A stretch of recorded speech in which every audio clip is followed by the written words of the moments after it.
Hey guys, so how to merge two images and have a smooth transition between them.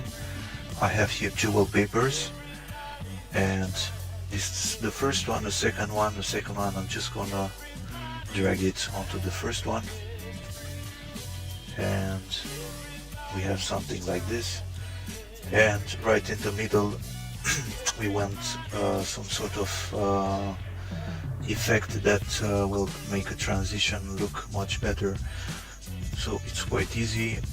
Select the new layer, first this image, click on this button to add a layer mask, and you'll notice here two options. You need to select this one, the white one, select the brush tool, select the black color, just full black, and then you can increase here the size of your brush tool, and as you draw, it will create this this effect. So you won't have that straight obvious line here. You can go even further and